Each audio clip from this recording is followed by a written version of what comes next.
Hello, it's time for another review by Drew.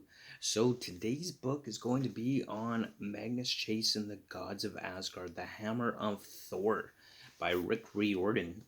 This is the same guy that did the Percy Jackson series, and he just loves mixing these ideas of ancient mythology in with the modern day world, and the idea of demigods are still alive and well in the world today, and there are so many kids out there that are in fact the children of gods. Now, as usual, Rick Riordan definitely has a funny and hilarious take on the whole gods of Asgard thing, and particularly Thor, who his imagination regarding the character of Thor and what's he like. It's rather funny and hilarious. In fact, overall, Rick Riordan is just a hilarious writer. I'm really enjoying his books. He's got wit, he's got humor. Thor talks about Thor watching TV on his hammer.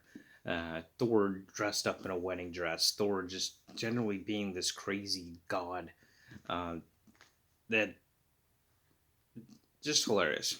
Uh, Everything about the characters and the gods, the way he writes. We kind of start off at the beginning of the book is we have our character Magnus Chase, who ends up talking to this goat, a goat who happens to be killed every night for supper, only to be resurrected the next morning to be eaten once again by the god Thor for dinner. That's his life. And he's basically wanting Percy to help find the Hammer of Thor and to track it down based off of a lead this goat heard in barnyard gossip while at his psychiatrist's office. So it's just really hilarious the way he uses the ancient mythology and mixes it in with a good, humorous, fun spin to everything that's going on. We got giants in a bowling alley and mock weddings and Loki and just all kinds of fun, adventurous stuff, and the kind of games that they have to play throughout the book in order to obtain their objective. Really, really liking it. Definitely recommend it if you're looking for a funny read for sure. But I have to say, one of the things that really stuck out to me with this book that I thought was really, really awesome is in this particular book, The Gods of Asgard, Hammer of Thor, Rick Riordan really kind of takes on these transgender issues with the character named Alex, who is gender fluid. And so, at different parts of the book, Alex shifts from being male to female. And what's really interesting about this character is the way in which this character has to achieve, help achieve the objectives of the group while simultaneously having to uh, deal with the discrimination and the bigotry that he or she, depending on which part of the book you're in, has to deal with from those. And the slang term that's used within this world's culture is agar, which is a slang term for someone who is gender fluid. It means unmanly, not capable of heroism.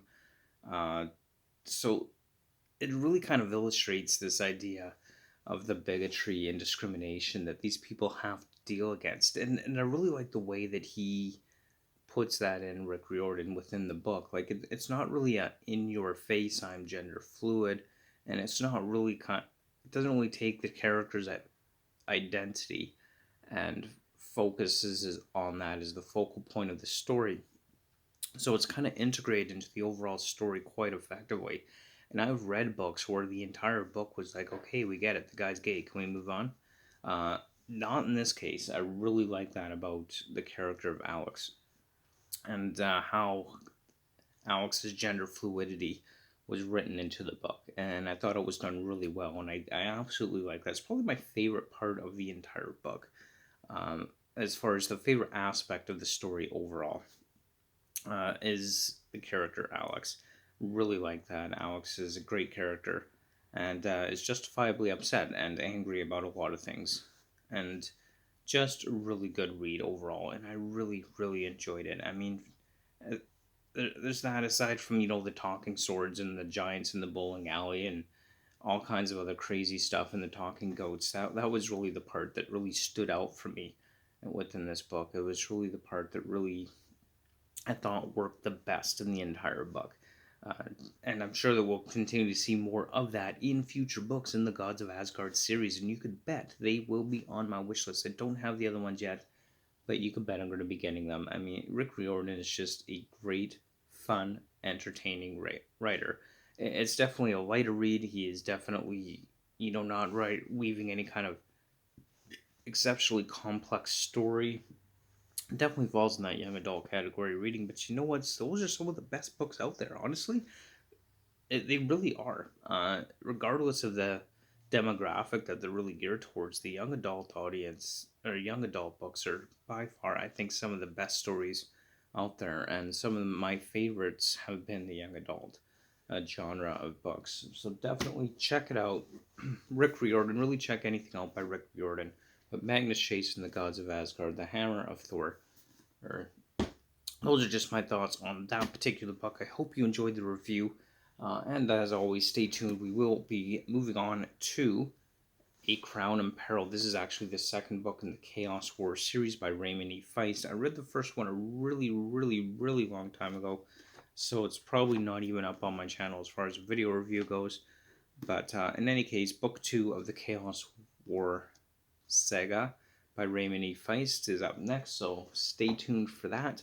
Again, thank you so much for watching. Don't forget to comment, like, subscribe if you want to hear more about my thoughts on books that I am reading. You can, of course, follow me on Instagram and Twitter at Drew's Book Reviews. And I will have links to all my social media profiles in the description below, but I am most active on Instagram and Twitter. So thank you so much for watching. Hope you have yourself a great day, and we'll see you next time on the next review by Drew. Thanks.